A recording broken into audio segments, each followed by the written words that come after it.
Also got Schremmel in a decent position on the inside. Guyon completing the top 5 just at this stage. So the last action on the track as part of this second session of the European Under-20 Championships in Borås, east of Gothenburg.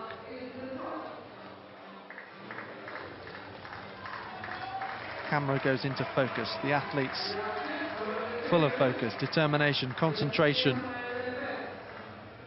coming through with 6 laps to go now.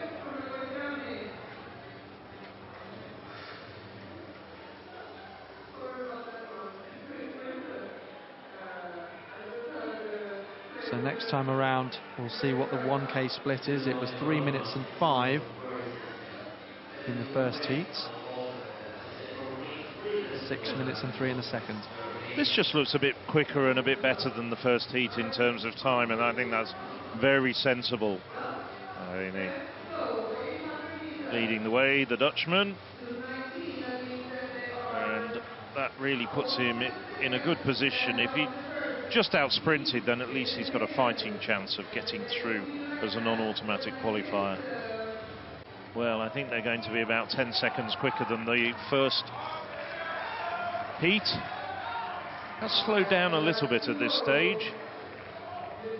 So yes, they go through the line in 2:53.43. Wow, so best part of 12 seconds faster. Yep. Bentz, first name Hjort rather than Mercedes, the tall Dutchman there. Guyon now beginning to just move through a little, get himself into the best possible position to really strike in the last couple of laps, maybe leave it down to the home straight, as so many of these middle distance races have done so. The Italian really tucked in there, possibly fighting for a bit of room, is Alan Cavagna.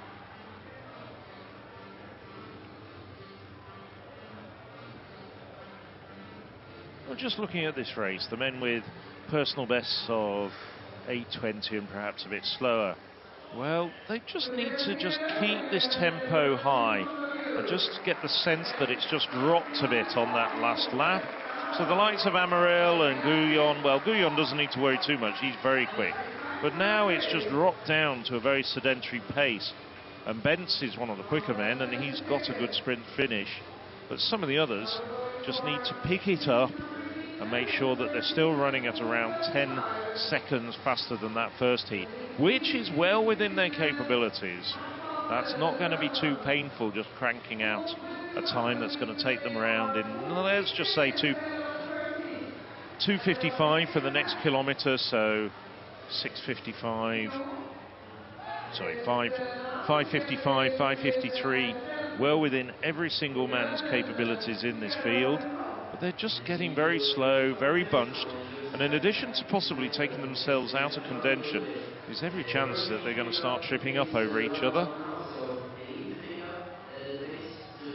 Yeah, there was a bit of that in the men's 1500 metres earlier on.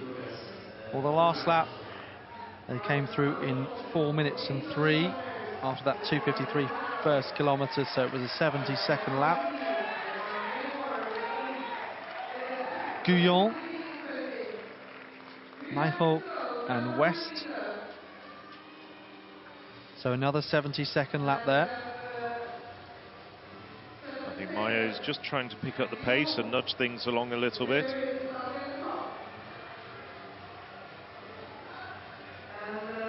Yeah, only slightly. The Dutchman Bentz now right at the back of this pack. It's starting to pick up the tempo a bit after a couple of slow laps when I thought they were dawdling, and I was a bit surprised that they weren't carrying on the work that they'd done in the first kilometre. Cavagna still being squeezed a little bit as we see a bit of a breakaway, albeit of what, 8-9 athletes. The tall Serbian working his way around the outside. That's Milasevic. It was 5:47 through that second kilometre. So a good 16 seconds faster than the first race. Yeah, so they've slowed even more over that second kilometre. And it's just chopping and changing at the moment. Jacek, the Polish athlete, Polish junior 5,000 meter champion, 8 minutes 15 this year. 8:12 for Guyon, right on the inside. Cavagna seems very comfortable in what could potentially be a tricky position, but the shortest way around.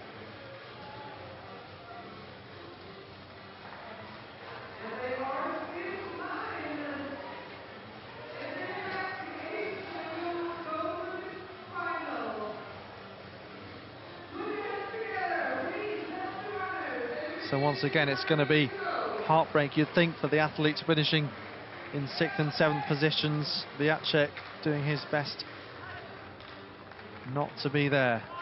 Maijó. I think they've got every chance, all the non-automatic qualifiers, of going through from this heat. It's, well, at 2,000 metres it was 16 seconds quicker than the first heat, but now there's a bit of pushing and shoving as they hear the bell. Yeah, Guyon using his elbows there. Schremmel fighting on the outside.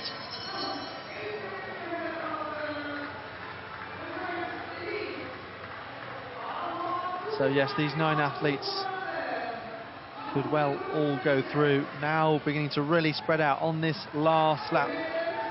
250 metres to go. Schremmel leading the way, the German under-20 indoor champion, 8:18 this year. Maijó on his outside. In fact, it's the tall Serbian Milos Milesevic.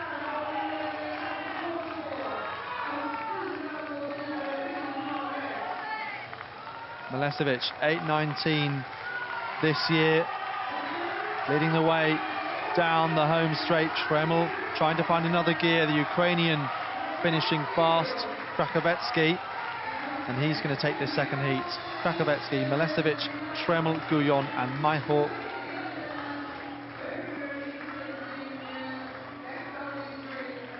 So the time coming up, 8:23.37. In Sachin of the Czech Republic. That is confirmed as the official time.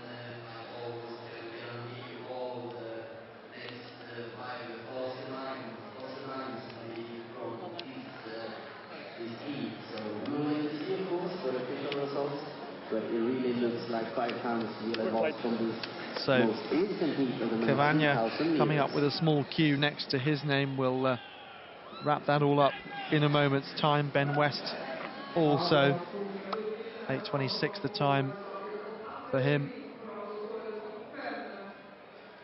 Well, there was a bit of pushing and shoving between Milesevic and Maijó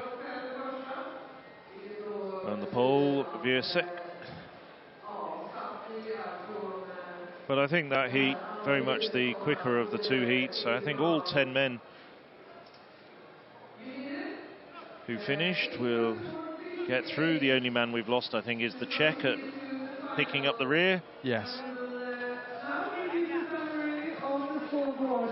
Indeed, I think the 10th man, Benz, who we saw so much of during the early part of the race, was actually faster than the winner from the first heat. Indeed, so Krakowecki, 8:23.37, that winning time for him. Big Qs along with Milesevic, Schremmel, Guyon and Maijó. The last action on track of the day, Cavagna, West, Jacek, Amaral and Bentz. Also making it through to the men's 3,000 metre final.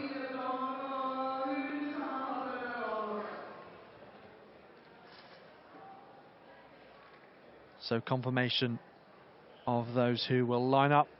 7.5 laps off the track.